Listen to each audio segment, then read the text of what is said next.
Bonjour, bonjour mes amis. Alors, aujourd'hui, on va parler du temps qui n'existe pas. Alors, le temps qui n'existe pas, parce que j'ai regardé une vidéo ce matin de Philippe Guimand sur ce sujet, puisque c'est un peu son sujet. Et j'ai une amie qui se reconnaîtra, qui m'a envoyé un message en me disant, parce qu'elle fait un travail sur elle, et elle me dit, je ne comprends pas pourquoi on a toujours besoin d'aller chercher de l'information dans le passé pour pouvoir aller mieux dans le présent. Et je me suis dit, ok, ça c'est sujet à vidéo et à explication, puisque je lui avais déjà expliqué, sûrement avec d'autres mots, mais après le cerveau, il a besoin d'intégrer certaines informations, l'inconscient, faire un travail avec le conscient, etc.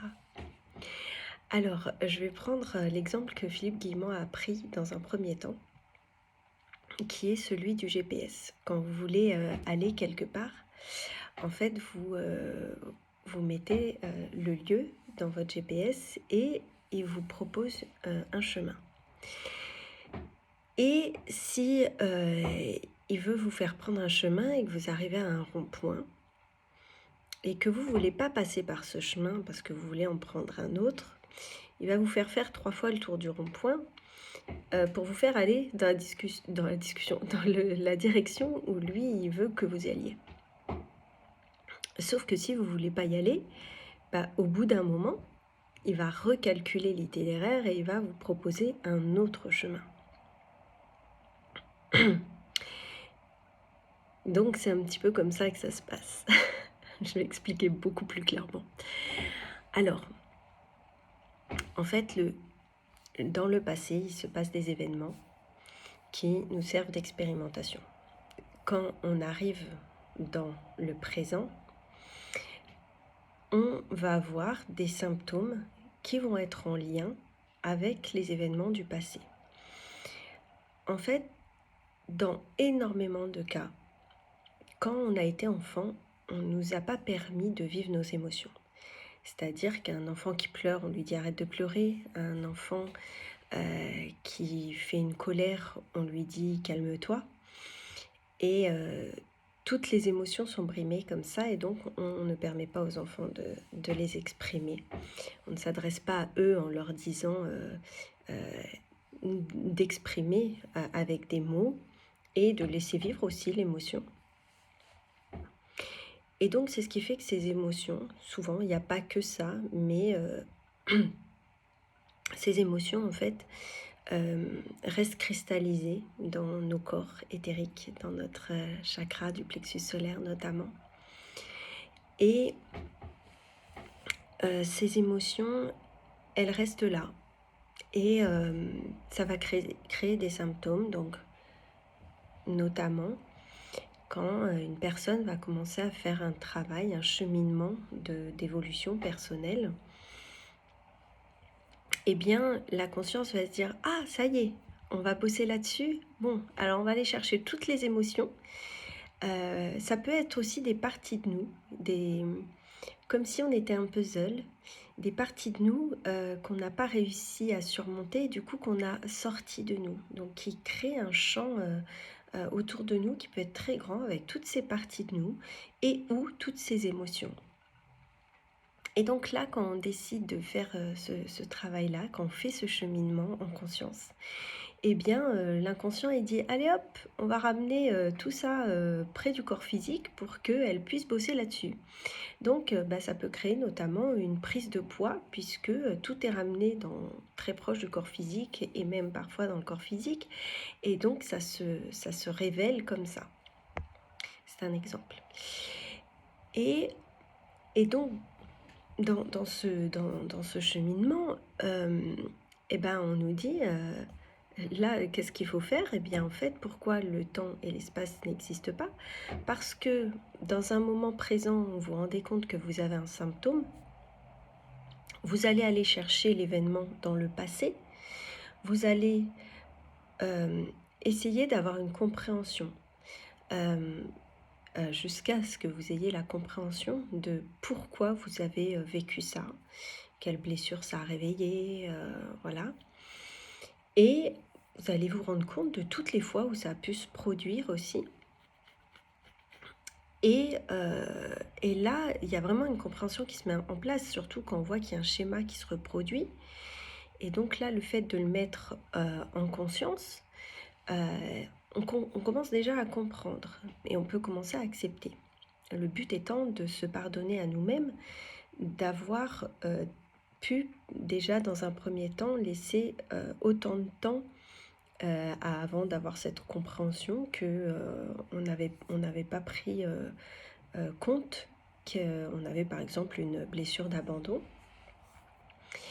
Et, et donc là, on peut commencer à se pardonner à soi-même, à pardonner les autres personnes qui étaient impliquées et même les remercier parce qu'elles ont eu ce rôle de venir nous aider à prendre conscience de ça et de s'en libérer. Une fois qu'on a fait tout ce travail, et même souvent quand on le fait, moi pour l'avoir fait plusieurs fois, on a des émotions qui remontent justement. On peut pleurer, on peut sentir d'être dans une période où on est en colère. Il y a eu, c'était pas cette pleine lune-là, mais celle d'avant qui a fait sortir beaucoup de colère chez beaucoup de gens. On a toujours des impulsions qui font que il y a souvent une énergie collective qui fait remonter des émotions pour plein de gens. Et c'est cool, c'est plutôt cool parce que justement ça permet de les transmuter et de s'en libérer et du coup d'avancer. Donc c'est-à-dire que là, vous êtes dans un moment présent avec vos blessures et vos traumatismes qui ont été créés, on va dire, à cause de votre passé. Donc quand vous êtes dans ce cheminement-là, vous avez un futur qui est écrit par rapport à ça. Mais si vous faites le choix, dans ce moment présent, de cheminer pour changer ce passé, pour le comprendre, parce que le fait de le comprendre et de le changer dans votre mental, de vous dire « Ah, finalement, si je le vois autrement », et au final, moi, je sais que j'ai vécu des choses. Il m'a fallu énormément de temps, beaucoup de fois, de travailler dessus, de faire remonter toutes les émotions, etc. Et à chaque fois, j'en parlais. C'était quelque chose qui faisait partie de mon quotidien, j'en parlais, etc.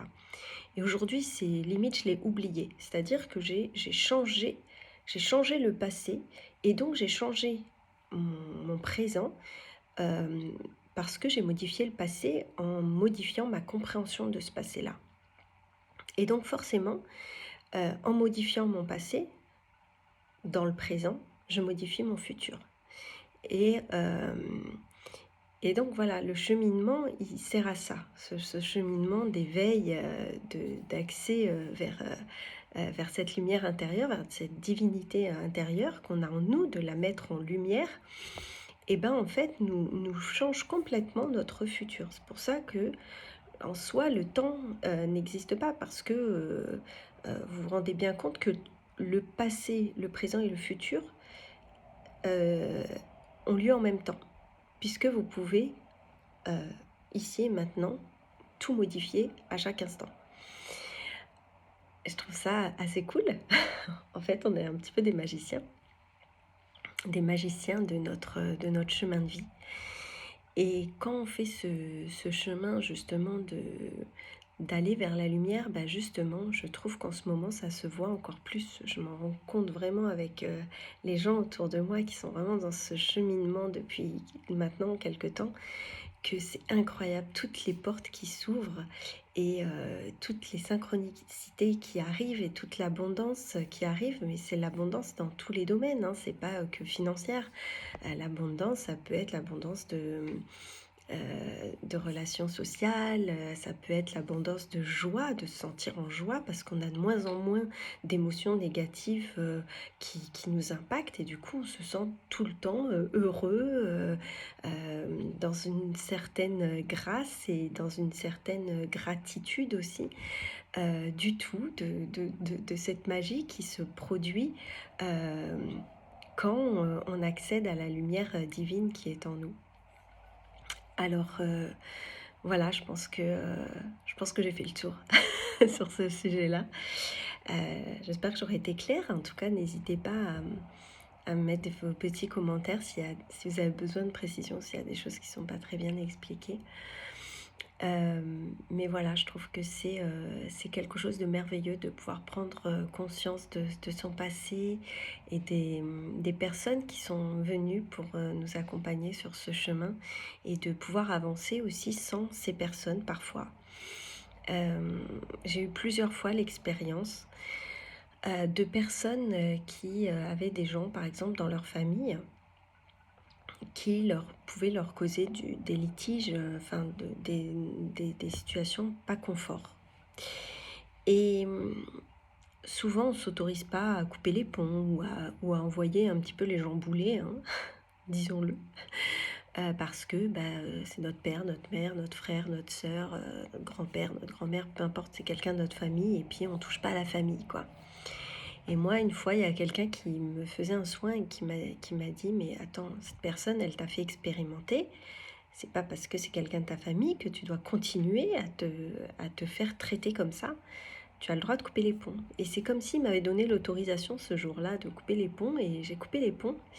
Et j'ai vu l'évolution dans ma vie après. J'ai vu justement les portes qui s'ouvraient beaucoup plus rapidement, etc. Donc, en fait, faut pas se limiter. Après, il y en a qui vont dire: «Oui, mais je peux pas couper les ponts parce que c'est…» Mais c'est pas forcément couper les ponts, mais c'est de pouvoir être souverain et d'expliquer, de réussir à dire les choses aux gens, hem, en restant, calme, bien sûr, heu, voilà, et toujours avec amour, parce que quand les choses, elles sont dites avec amour, elles sont souvent entendues. Après, si c'est pas entendu, faut essayer de trouver, une autre méthode, un autre moyen de communication. Mais voilà, en soi, ça fait déjà beaucoup de choses qu'on peut travailler, sur soi, et qu'on peut modifier dans le passé, dans le présent et dans le futur. Voilà, je vous embrasse et je vous dis à très bientôt. Bye.